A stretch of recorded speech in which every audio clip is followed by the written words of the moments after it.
ओम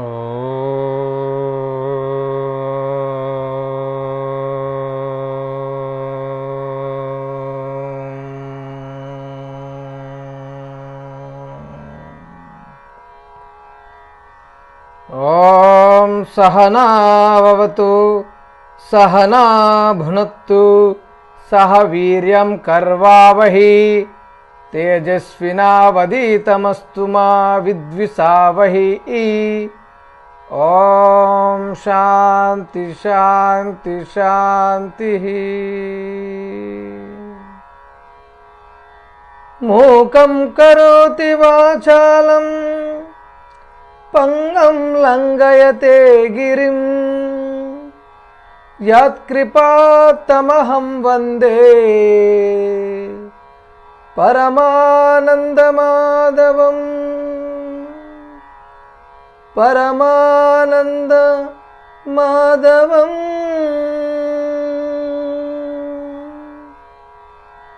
ओम गणेशाय नमः। ओम सरस्वत्यै नमः। ओम श्री गुरुभ्यो नमः। सबका नमस्कार। अमृत मंथन का स्वागत है।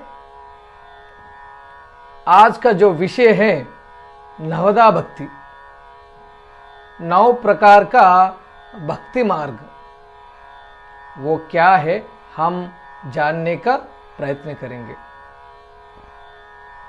नदी का लक्ष्य एक ही होता है, समुद्र में मिलना। ऐसी ही सारा समस्त मनुष्य का, समस्त मानव का एक ही लक्ष्य होता है, भगवान को प्राप्त करना।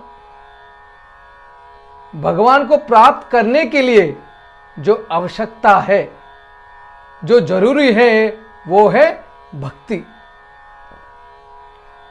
इस भक्ति 9 प्रकार है, 9 प्रकार से 9 मार्ग है भक्ति का, जिससे भगवान को प्राप्त कर सकते हैं। वो है श्रवणम कीर्तनम विष्णोहि, स्मरणम पादसेवनम, अर्चनम वंदनम दास्यम, सख्यम आत्मनिवेदनम। ऐसा 9 प्रकार का भक्ति, इसको नवदा भक्ति कहते हैं। इस नवदा भक्ति ब्रह्मर्षि नारद जी नारद भक्ति सूत्र में इस नवदा भक्ति के बारे में कहते हैं। भागवत में प्रहलाद जी अपना पिता हिरण्यकश्यप को ये नवदा भक्ति के बारे में बताते हैं। रामायण में भगवान राम जी सबरी को, लक्ष्मण को इस नवदा भक्ति के बारे में सुनाते हैं। वो क्या है हम संक्षेप में जानने का प्रयत्न करेंगे। सबसे पहले श्रवणम। श्रवणम मतलब सुनना, भगवान का कथा को, भगवान का लीला को, भगवान का गुणों को सुनना, इसको श्रवणम कहते हैं। इसका जो उदाहरण है परीक्षित महाराज। परीक्षित महाराज को श्राप होता है कि 7 दिन में मरण हो। 7 दिन का मरण का श्राप रहता है। तब परीक्षित महाराज ने भागवत कथा को 7 दिन में सुन के भगवान को प्राप्त करते हैं। साक्षात भगवान उनको लेने के लिए आते हैं। स्मरण, इस मार्ग से भी भगवान को प्राप्त कर सकते हैं। अगला कीर्तनम। जो व्यक्ति भगवान को श्रवण करके अपना शरीर में, अपना हृदय में भर देता है भगवान को, जब भरने का बाद जब जो व्यक्त होता है भावना, जो व्यक्त होता है उसको कीर्तनम कहते हैं।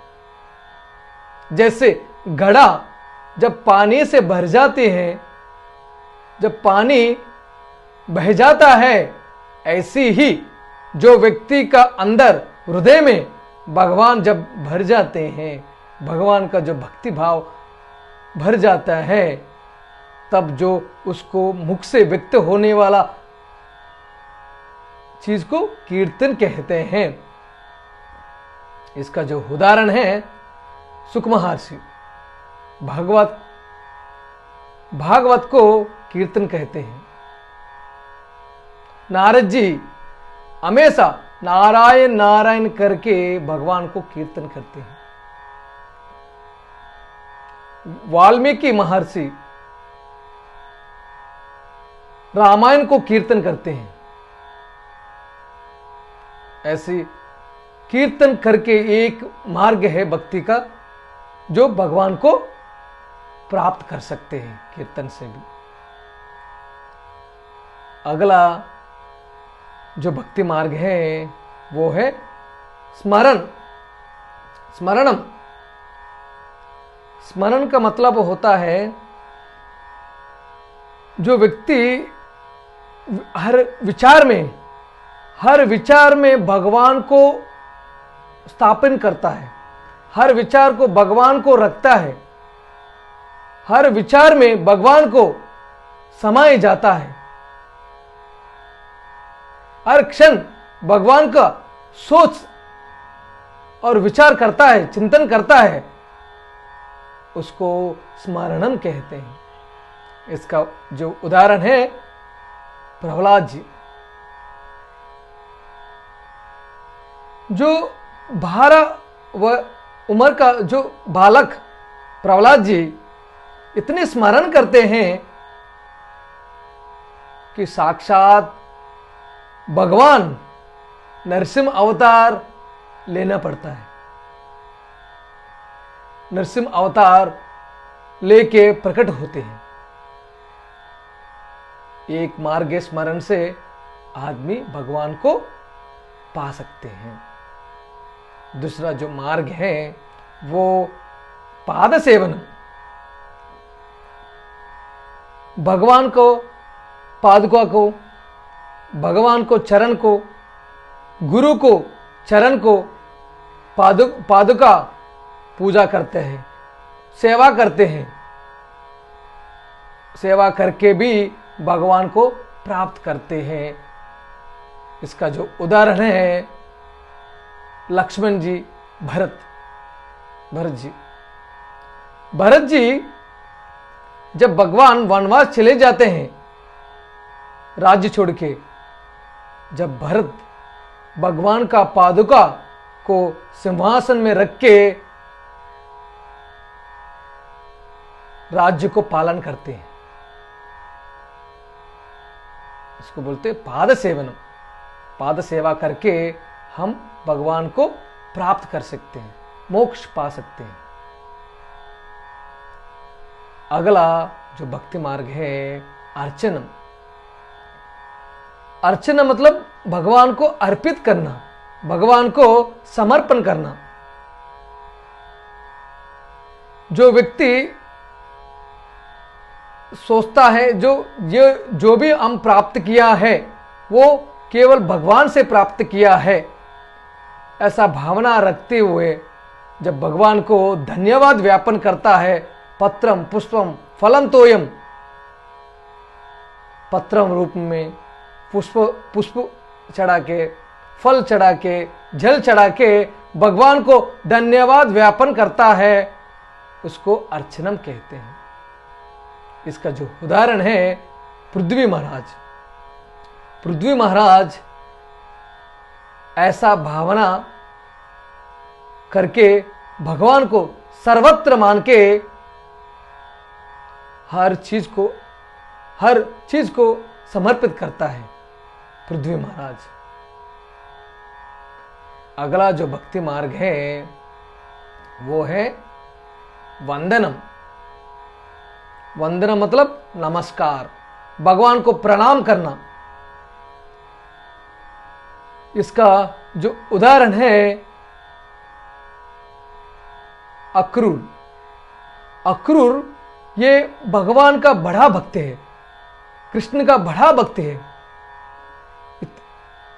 भगवान से भी उम्र में बड़ा होता है, फिर भी भगवान को इतने भक्ति करता है। जब भगवान का जो चरणों का निशान जब वो जाने टाइम दिख जाते हैं, जब वो रथ उतर के उस चरणों को वंदना करते हैं, चरणों में वंदना करके उस चरण स्पर्श को, चरण जो निशान को पार करते हैं। अक्रूर वंदना करके भगवान को प्राप्त करते हैं, भगवान को साक्षात्कार करते हैं। इसको वंदनम। अगला जो भक्ति मार्ग है वो है दास्यम। दास्य का मतलब होता है जो भगवान को पिता मान के, भगवान को माता मान के, भगवान को यजमान मान के, जो व्यक्ति सेवक समझ के, दास समझ के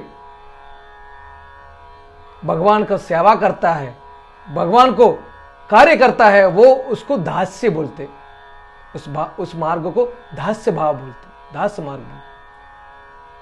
इसका जो उदाहरण है हनुमान जी। हनुमान जी जो भी कार्य करते हैं वो खुद के लिए एक कार्य भी नहीं करते हैं, हर कार्य भगवान को समर्पित करके, भगवान को सेवा समझ के, भगवान को सेवक समझ के, दास्य समझ के, भावना से, दास्य भाव से भगवान को सेवा करते हैं। ऐसा मार्ग से भी, ऐसा भक्ति मार्ग से भगवान को प्राप्त कर सकते हैं, जैसे हनुमान जी जैसे करते हैं। अगला जो भक्ति मार्ग है वो है सख्यम, मतलब मित्रता, स्नेह भाव। जो व्यक्ति भगवान से मित्र संबंध रख के, जो व्यक्ति भगवान से स्नेह संबंध रख के भगवान को पूजा करते हैं, भगवान को स्मरण करते हैं, उसको मित्र मान के उसको सख्यम कहते हैं। इसका जो उदाहरण है अर्जुन। अर्जुन ने भगवान को अपना मित्र समझता है, मित्र से भगवान को आराधना करते हैं, तभी भगवान ने अपना मुख से भगवत गीता अर्जुन को सुनाता है। तत्पश्चात अर्जुन ने भगवान को प्राप्त करते हैं। इसको बोलते हैं सख्य भाव, मित्रता भाव से भगवान को पा सकते हैं। अगला और अंतिम जो मार्ग है भक्ति का वो है आत्मनिवेदनम। सर्वधर्म परित्यज्य मामेक शरणं व्रज। इसका मतलब है जो व्यक्ति सर्व धर्म को, सर्व कर्मों को और खुद को भगवान को समर्पित कर देता है, उसको आत्मनिवेदन कहते हैं। ऐसा व्यक्ति को भगवान ज्ञान और वैराग्य देके भगवान मोक्ष देता है, भगवान में विलीन कर लेता है भगवान, ये भगवत गीता में कहते हैं। इसका जो उदाहरण है राजा बलि। हम सबको पता है भगवान वामन अवतार लेके जब राजा बलि के पास आता है तो बलि ने क्या चाहिए मांगते हैं। जब भगवान मांगते हैं 3 पैर का स्थल मांगते हैं, तब राजा बलि रेडी हो जाता है। तो एक पैर आकाश में रखते हैं भगवान, एक पैर धरती पे रखते हैं और बोलते कि राजा बलि को दूसरा पैर कहाँ रखूं। तब राजा बलि अपने सर पे रखने बोलते हैं। तो ऐसे राजा बलि अपना खुद को भगवान पे, भगवान को समर्पित कर देता है, उसको बोलते आत्मनिवेदन कर देता है। ऐसा भक्ति बहुत श्रेष्ठ भक्ति है। यह सब मार्ग से यह मार्ग बहुत श्रेष्ठ मार्ग है। तो इस प्रकार नौ भक्ति मार्ग से भगवान को हम प्राप्त कर सकते हैं। इसमें कोई भी एक मार्ग को व्यक्ति अपना अपना स्वभाव के हिसाब से, आपका अपना मन का हिसाब से जो मार्ग करने का लायक है, करने के योग्य है, वो उसको चुन के, उस मार्ग को चुन के भगवान को प्राप्त कर सकते हैं। धन्यवाद।